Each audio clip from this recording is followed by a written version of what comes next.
Welcome back. President Abdel Fattah al-Sisi addressed the inaugural session of the G20 summit, and he said a lot about what's going on around all of us. The global economic crisis is an issue in itself, and it's not only directed to the West, to the East, to Africa. Of course, we in Africa are very much affected more than any other continent, let's put it this way, because we are such a continent rich with resources, but unfortunately we do not know how to manage these resources. It's time to stop that and to manage our resources and to evaluate and to appreciate what we have. We are going to tackle and in details what took place in the G20 summit yesterday, as the two-day summit is an important one and it's coming in a very crucial timing. But before going into any details and before going to our main topic, let's first, and on behalf of all Egypt, on behalf of course of Nile TV International and our crew, we are extending our deepest condolences to our Moroccan brothers after this very devastating earthquake which hit the Moroccan kingdom on Friday night and killed thousands of people. President Abdel Fattah al-Sisi extended his condolences to the Moroccan leadership and people over the whole issue, over the disaster, and Egypt expressed not only condolences but full support to the Moroccans in this very hard time.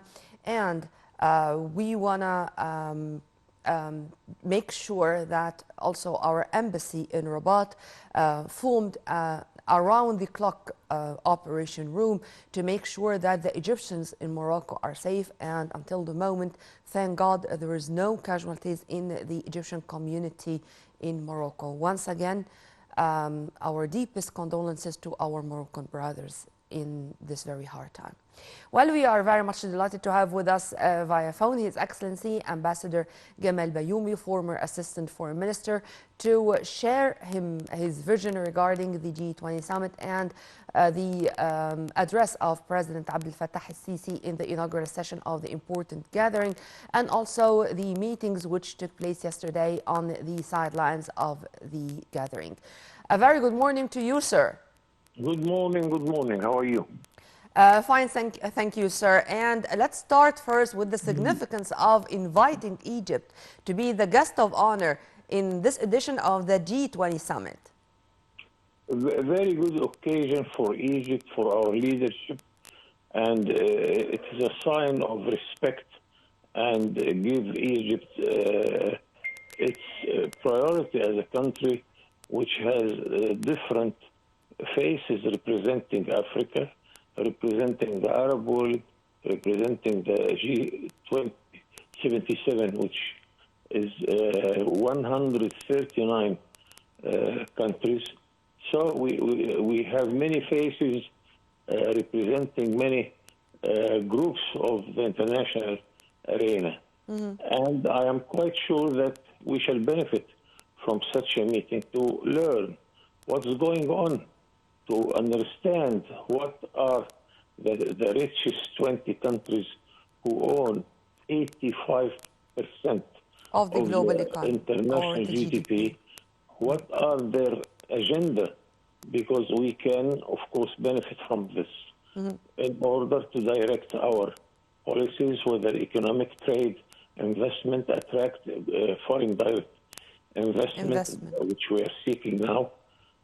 And of course, it is on the bilateral level a good occasion, as we see that our president is meeting his counterparts from other countries, and he will continue. We are going to tackle these sideline diplomacy in detail, sir, but if you permit me, I want to have this correlation, if I can call it this way.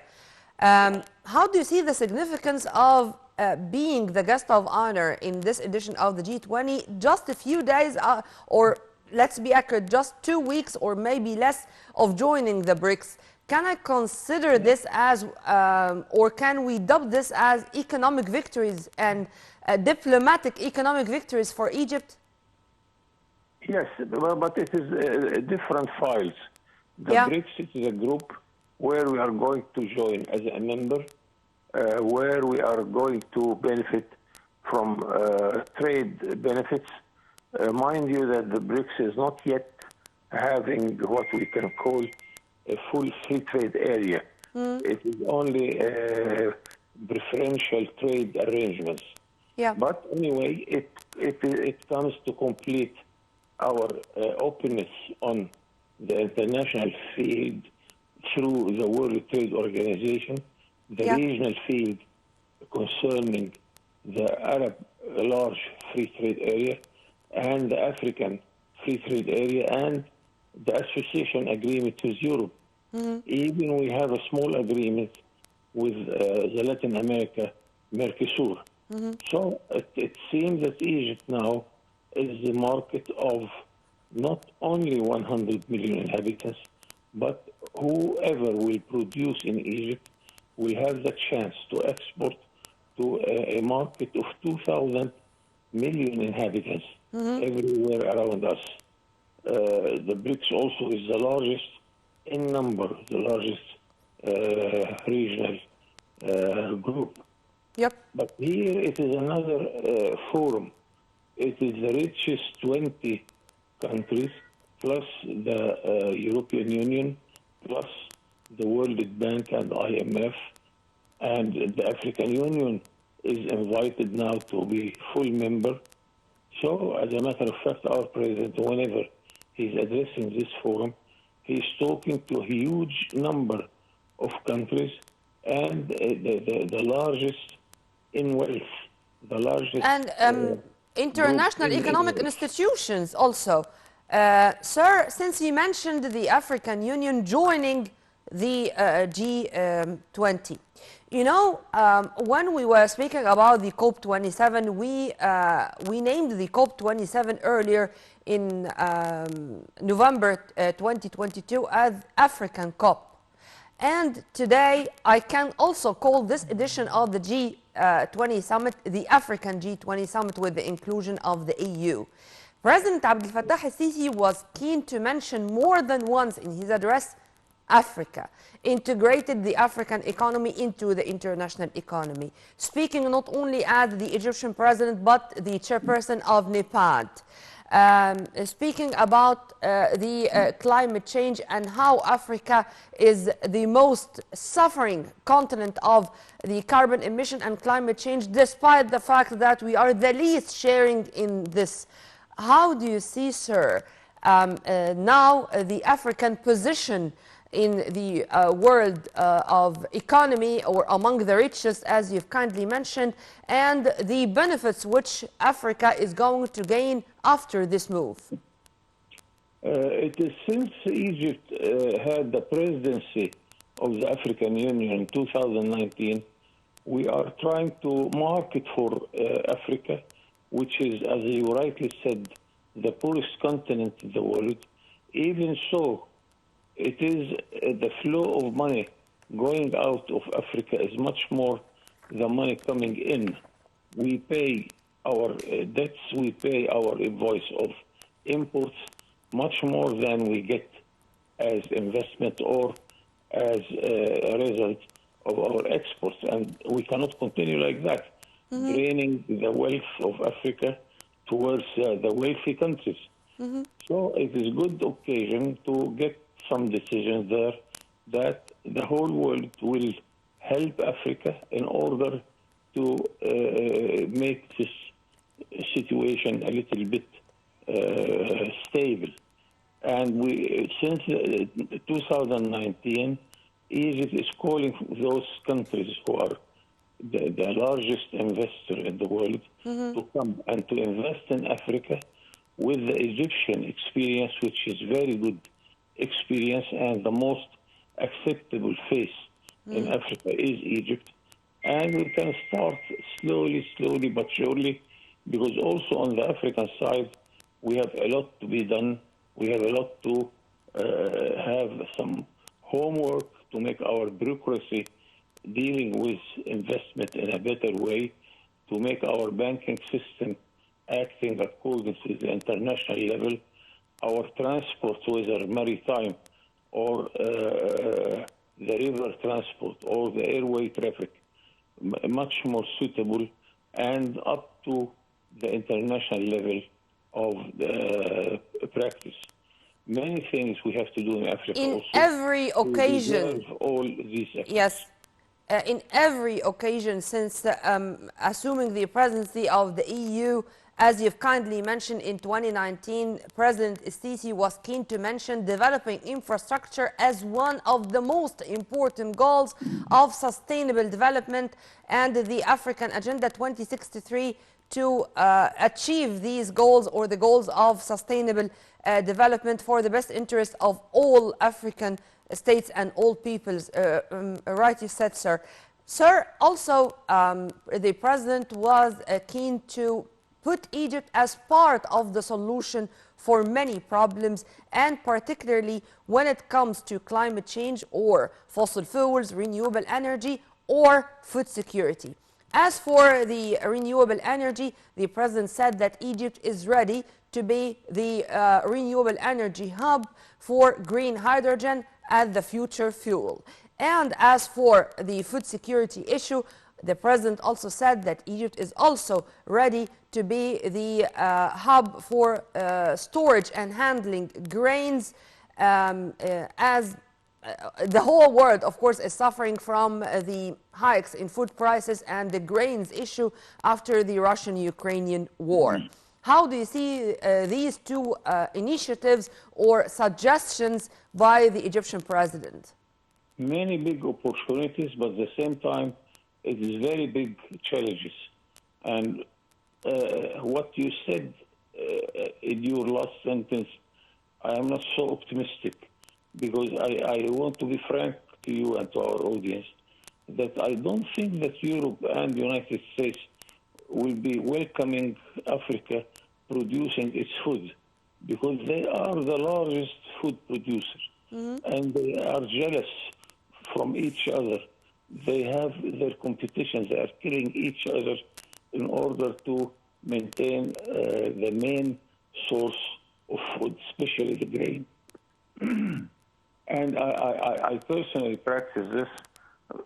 And in one side of it, I think that we are not lacking sources of food and grains, but we want to produce it ourselves.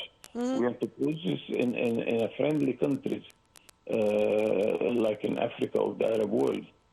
So it is a big challenge, but nobody will help you to reach good position in producing your food, because there is a surplus of food all over the developed countries, and they compete with you in order to be the main source of food. But let us talk about cooperation in investment, in industry, in services, of course, and so on. In the field of energy, Europe is helping us to be the hub of energy with electricity.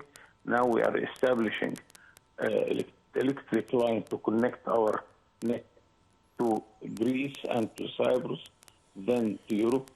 Also, our cooperation with the eastern part of the Mediterranean countries, it is a good example of very good practicing of regional cooperation in the East Mediterranean. So we have to be very careful, and I think many opportunities are ahead of us, but also the challenges are serious, and we have to... The challenges are serious, sir. Of course, I do agree with you, but don't you think that the West, at least they are learning, even if it is the hard way? I mean, the big countries, the developed countries, of course, there is this kind of competitiveness and competition regarding the production of food. But now, with the global economic crises, with the inflation, with the the compulsory rise of the interest rates, with the failure of the grain or the Black Sea, to be accurate, grain deal after the withdrawal of Russia, with the continuation of the Russian-Ukrainian war, with the wildfires and the natural catastrophes or disasters which are taking place as we speak. Still, we do have the luxury of not to cooperate together for even maintaining food security? No, here I tell you, God will help those who help themselves.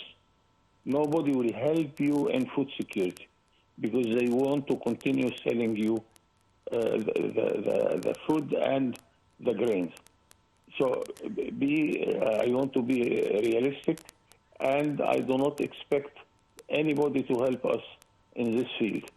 Let us continue our cooperation with the Arab world, with countries in the size of Iraq or Syria or Morocco, with countries in Africa like Sudan, which has a big possibility to plant grains. In Cameroon, I have my experience there also. Many countries are ready, and they can, of course, supply us with all the grains we need. And I do not exclude the big effort Egypt is exploring now in order to make more wheat and more food for our people.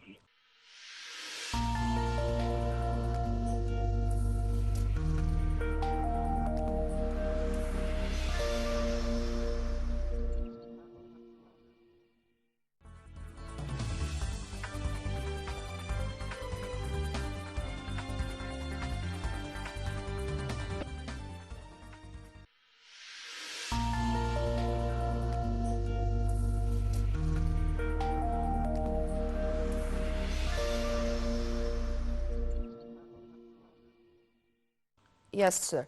Sir, returning back to the G20 and to the sidelines diplomacy. As we speak now, President Abdel Fattah el-Sisi met with the German Chancellor Olaf Scholz. And a few hours ago with French President Emmanuel Macron. Of course, in addition to Fumio Kishida of Japan, Kianga of China, Cyril Ramaphosa of Brazil, of South Africa, Lula da Silva of Brazil, and before, of course, all those leaders, he was received by Indian Prime Minister Narendra Modi. Discussing a number of issues of mutual concern and ways to boost our cooperation with each of these countries separately. How do you see this very intensive presidential activities on the sidelines of the G20 summit? This is a very good dimension of such a visit, as you can rightly say and see also that there is a bilateral meetings with all these head of states and counterparts of our president. And of course, each meeting of this, we create new opportunities for more cooperation in trade, in investment, in job creation. And it's a good opportunity that in very few days, our president can meet tens of his counterparts. I remember this when our president was attending the United Nations General Assembly. He made 40 meetings with 40 heads of states in 5 days. This you cannot do normally. You need a week at least to prepare each meeting. But here, in an occasion like that, it is much easier. 1 hour here, half an hour there, then you do the job. Very good opportunity in order to make more and more contacts with countries like the size of Germany or France. They look to Egypt as their main trade partner in the Arab world, in Africa and the Middle East.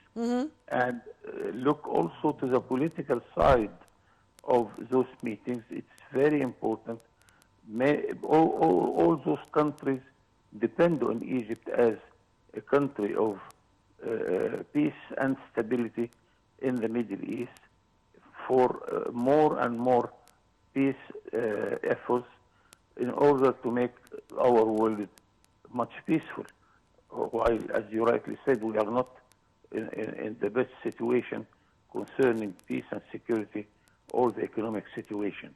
Yeah. We hope all this will help the whole world and will help our region and will help, above all, Egypt and the Egyptians. And in addition to all those world leaders and heads of governments, the president also met with EU Commissioner Ursula von der Leyen and the head of the European Council, Charles Michel.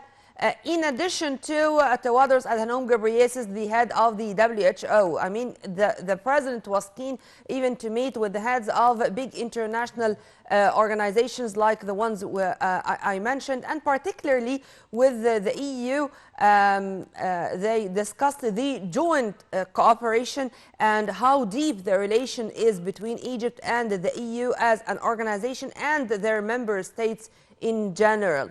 How do you see the keenness of the political leadership also to have such meetings? Yes, it is normal, and I know that Egypt is the largest beneficiary of the development assistance from Europe, for instance. It is our main trade partner. I always mention that since we signed the agreement, the association agreement with Europe, our exports became 4 times in size and in volume. Also, countries like Japan, I have seen the foreign minister of Japan here complaining to our foreign minister that Egypt can benefit much more from the development assistance from Japan. Egypt is a large partner and the largest partner in development assistance, and it is the most successful example for using development assistance. That's why all our partners are keen to cooperate with Egypt, because it gives at the end good results and good examples for the success of such policy of all these countries. Mind you that Japan, their prime minister, the late prime minister Shinzo Abe, when he visited Egypt, it was very successful. We named one of our main streets after his name. The wonderful thing that he was lecturing us, and he showed us on the screen a picture of the first industrial delegation from Japan coming to Egypt hundreds of years ago to see the development of industry in Egypt and to learn. And he showed us the picture of the delegation visiting the Sphinx and the pyramids. So it is an old relation, and all over the world with most of the countries. Our diplomacy also is very old and very active. 2,000 years before Christ, we start our diplomacy, and it is very active diplomacy. Cairo is hosting embassies from every single country in the world, and we are well presented in those countries also. And there are examples on the ground with for the fruitful cooperation between us and many countries. And since you mentioned Japan, the Grand Egyptian Museum is going to be, with its anticipated inauguration to take place in less than 2 months, to be also one of the fruitful cooperation signs in our modern history. And this is only one example. Exactly. We always give the example of those symbol of cooperation. The Aswan High Dam as a symbol of the Egyptian-Russian cooperation. The metro, the underground, with the French cooperation. Yeah. And I always tease our friends in Germany, telling them, what is your symbol in Egypt? They always answer this question, that we have built electricity station in Egypt 5 times the size of the Aswan High Dam, but they are humble. They do not exaggerate about what they did. They did a lot for electricity. They did much more for the telephone system, and it is a symbol of story of success, especially in the telephone system with the help of Germany. And now you are talking about, of course, the museum and Japan, also the opera and Japan. Yeah. Really, we are lucky that we have such very good relations with all our partners. Amen to that. And since you mentioned Germany, our great engineer Hani Azer also had a lion's share, if I can put it this way, in building their railway and roads network. We are so proud of having such names and such icons. And as you've kindly mentioned, sir, we started our diplomacy thousands of years ago, and we are continuing on the right track, inshallah. Ambassador Gamal Bayoumi, you are always an added value to our program, sir. Sir, thank you very much for your input and have a very good day. We were very much delighted and honored to have with us by phone His Excellency Ambassador Gamal Bayoumi, former Assistant Foreign Minister. Right after the short break, we are going to return back with more, so stay tuned.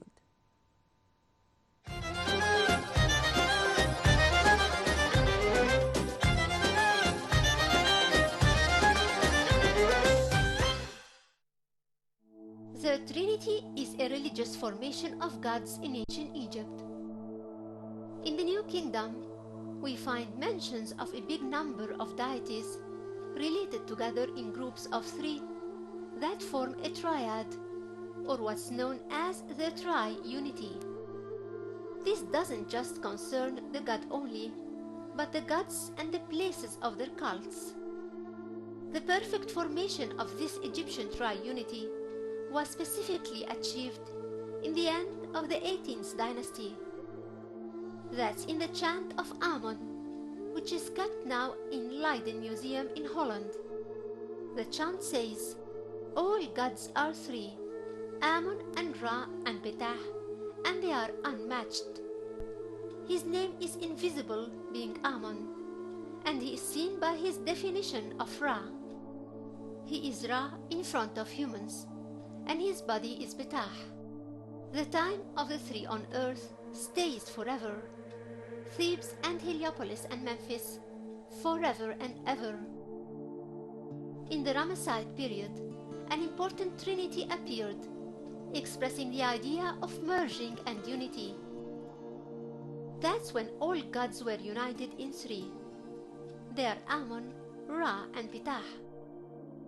Another trinity appeared through the qualities of one god, who is Jehuti, and that's on the walls of Ebed temple in Karnak from the Ptolemaic period.